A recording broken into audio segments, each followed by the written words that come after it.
Hello friends, आज हम बात करते हैं एसिडिटी के बारे में।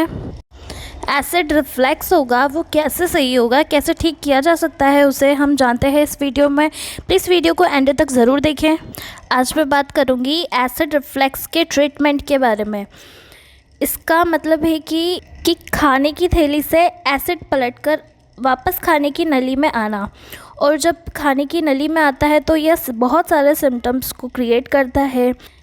एंड उन सिम्टम्स की ट्रीटमेंट के बारे में हम बात करेंगे आज। तो इसके जो ट्रीटमेंट है वो अपनी आप लाइफस्टाइल में चेंजेस करके आप इसको चेंजेस डाइट को आप मॉडिफाई कर सकते हैं। और अगर आप इससे भी काम अगर आपका नहीं चलता है तो आपको दवाइयों और मेडिकेशन की ज़रूरत होगी। तो फर्स्ट हो गया लाइफस्टाइल चेंजेस, सेकंड हो गया डाइट चेंजेस, डाइट मॉडिफाइड करनी पड़ेगी आपको, और थर्ड हो गया मेडिकेशन या दवाई गोलियों की सहायता से आपको एसिड रिफ्लेक्स को सही करना होगा। हम जानते हैं लाइफस्टाइल चेंजेस के बारे में। तो सबसे पहले आपको लाइफस्टाइल चेंजेस करने की ज़रूरत है। तो आपको करना क्या होगा, आपको आपके खाने में चेंजेस करना होगा। जैसे आप जल्दी जल्दी खाना खाते हो, तो नहीं, आपको जल्दी जल्दी खाना नहीं खाना है, आपको धीरे धीरे खाना है। और खाने की जो ड्यूरेशन है, तो आपको जब आप खाना खाते हो तो आप थोड़ा थोड़ा खाना दिन में दो या तीन बार आप खा सकते हो। अगर आप चाहो तो 4 बार भी खा सकते हो, लेकिन आपको खाना थोड़ा थोड़ा कर कर ही खाना है, ताकि आप एयर स्वेलो ना करें। जो खाना है, खाने के साथ जो एयर अंदर जाती है, उसी से एसिडिटी की प्रॉब्लम होती है। जो आप खाना खाते हैं वो चबा चबा कर खाएं, क्योंकि जो मुंह में जो सलाइवा होता है वो अल्कलाइन होता है। तो जब हम खाना खाएंगे तो वह खाने के साथ जब अंदर जाएगा तो वो जो एसिड रिफ्लेक्सेस की जो प्रॉब्लम है उसे कम करेगा। तो आप खाना बैठकर खाएं और धीरे धीरे चबा चबा कर खाएं। एंड नंबर सेकंड, अगर हम बात करें तो जो इंडिविजुअल्स आप जो मील खाते हैं, आप जो खाना खाते हैं, उनकी साइज़ कम करना होता है, उसकी क्वांटिटी ज़्यादा ना हो, ताकि जो लोअर इसोफेगियल स्पिंचर है, वाल्व है, ताकि इसके ऊपर प्रेशर ना आए, तो एसिड ऊपर की तरफ ना आए। क्योंकि अगर खाने की थैली में खाना ज़्यादा होगा, खाने की थैली फूली हुई होगी, तो उसकी वॉल्यूम ज़्यादा होगी और वॉल पे प्रेशर होगा, तो एसिड रिफ्लेक्स की पॉसिबिलिटी बढ़ेगी। तो ये 2 चीज़ें आपको करने की ज़रूरत है। नंबर थर्ड की बात करें तो जो आप एक्सरसाइज करते हैं, तो एक्सरसाइज आपको ज़रूर करनी है।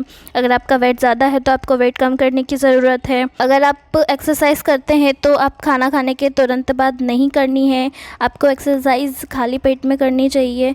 तुरंत खाना खाने के बाद एक्सरसाइज नहीं करना। अगर आपका वेट ज़्यादा है तो आपको वेट कम करना है।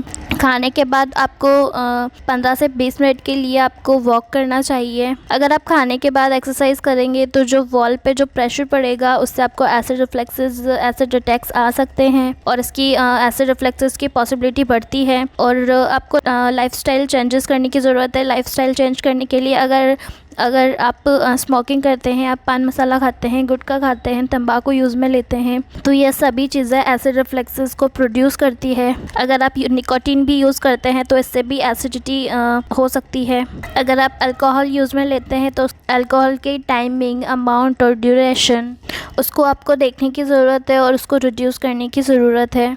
आप सोते हैं और अगर आपको बार बार एसिड अटैक्स आते हैं तो आपको इस तरीके की जो आपकी डाइट है, इसे मॉडिफाई करने की ज़रूरत है। आपको लाइफस्टाइल चेंज करने की ज़रूरत है।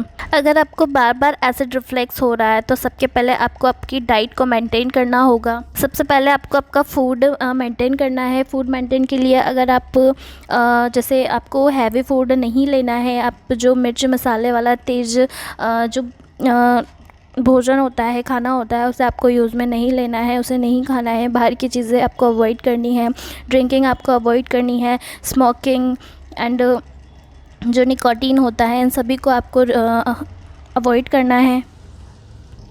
अगर आपको ये सभी चीज़ें ध्यान में नहीं रहती है तो प्लीज़ आप अपने डाइट के साथ ही आप अपनी एक डायरी को मेंटेन करें। आप अपनी डायरी में उन सभी चीज़ों को नोट करें।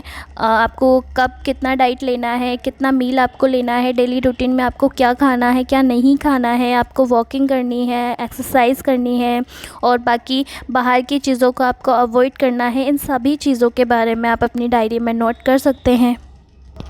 खाने में वो कौन सी चीज़ें हैं जो आपको एसिड रिफ्लेक्सेस प्रोड्यूस कर सकते हैं, इन सभी चीज़ों को आपको अवॉइड करना है। अगर आपको जैसे कि ड्रिंकिंग की आदत है, आपको कोल्ड ड्रिंक पीना है, आपको ड्रिंकिंग करना है एंड सोडा पानी जो भी आप लेते हैं उन सभी से आपको एसिडिटी हो सकती है। ये सभी चीज़ें आप लो, लेकिन अगर आप इनको नाइट में अवॉइड करते हैं तो आप एसिड रिफ्लेक्सेस से बच सकते हैं, क्योंकि ये पर्टिकुलर आपको नाइट को ये यूज़ में नहीं लेना है। ये इस तरीके की प्रॉब्लम होती है, अगर आप इन सबको यूज़ में लेते हैं तो ये एसिड रिफ्लेक्स को जनरेट करेगी और ये सभी चीज़ें आपके सामने बार बार आएंगी। तो आप अपनी डाइट पर ध्यान दीजिए और ये जो कार्बोहाइड्रेटेड जो ड्रिंक है उनको आप कम कीजिए। पर्टिकुलरली आपको अगर एसिड रिफ्लेक्स से आपको बचना है तो प्लीज़ ये जो कार्बोनेटेड ड्रिंक होती है और जो हैवी जो खाना होता है, हैवी मील होती है, इन सभी चीज़ों से आप प्लीज़ बचिए। पर्टिकुलरली आपको नाइट में तो ये यूज़ में नहीं लेना है। आपने देखा होगा कि अगर आप किसी दिन हैवी मील खाते हैं, जैसे कि आप बाहर का तला हुआ खाना खाते हैं, कभी हैवी डाइट ले लेते हैं या फिर कोई और चीज़ें हो गई, तला भुना खाना हो गया, तो उस टाइम आपको एसिड रिफ्लेक्स आने के काफ़ी ज़्यादा चांसेस होते हैं। और कई बार ऐसा देखा भी होगा कि कई बार आपने इन खाना खाने के बाद फील किया होगा कि आपको एसिडिटी की प्रॉब्लम हुई है। अगर आप स्पाइसी फूड लेते हैं जिसमें कि मिर्च मसाले ज़्यादा है तो उससे भी यह प्रॉब्लम होती है। ऑयली फूड, स्पाइसी फूड और फैटी फूड ये आपको नहीं लेना है, बिल्कुल आपको अवॉइड करना है। यह बहुत ही कॉमन रीज़न है एसिडिटी के। चाय और कॉफ़ी भी आपको अवॉइड करना है, क्योंकि जब आपको एसिडिटी हो तो बिल्कुल ही आप चाय और कॉफ़ी ना लें, क्योंकि एसिडिटी का यह भी एक मेन रीज़न होता है कि आप कभी कभी अपने इंटेक में कॉफ़ी और चाय को ज़्यादा यूज़ में ले लेते हैं। इससे भी आपको एसिड रिफ्लेक्सेस आ सकते हैं। अगर आप खाना खा के तुरंत ही लेट जाते हैं तो इससे भी आपको एसिड रिफ्लेक्सेस आ सकते हैं, क्योंकि तुरंत खाना खाने के बाद तुरंत नहीं लेटना चाहिए। खाना खाने के तुरंत बाद आपको वॉक करना चाहिए और आपके सोने और आपके खाना खाने के बीच में ड्यूरेशन 3 to 4 आवर्स की तो होना ही चाहिए। 3 to 4 आवर्स के बीच में आपको नहीं सोना है। 3 to 4 आवर्स के बाद आप सो सकते हैं। सोने और खाना खाने के बीच में आपको गैप मेंटेन करके रखना है। अगर आपने आपकी diet, life changes, lifestyle and जो एक्सरसाइज हो गई, अगर इन सभी चीज़ों को आप टाइम टू टाइम फॉलो करते हैं एंड आप एक रूटीन बनाकर चलते हैं तो आपको एसिड रिफ्लेक्सेस, एसिड अटैक्स आपको आने से बचेंगे और आप नॉर्मल आप आपकी ज़िंदगी जी सकेंगे। लेकिन अगर ऐसा करने पर भी अगर आपके सिम्टम्स वापस आ रहे हैं, अगर आपको रिलीफ नहीं मिलता है और आप में फिर भी सिम्टम्स अगर एसिडिटी के रहते हैं तो फिर आपको ट्रीटमेंट की ज़रूरत है।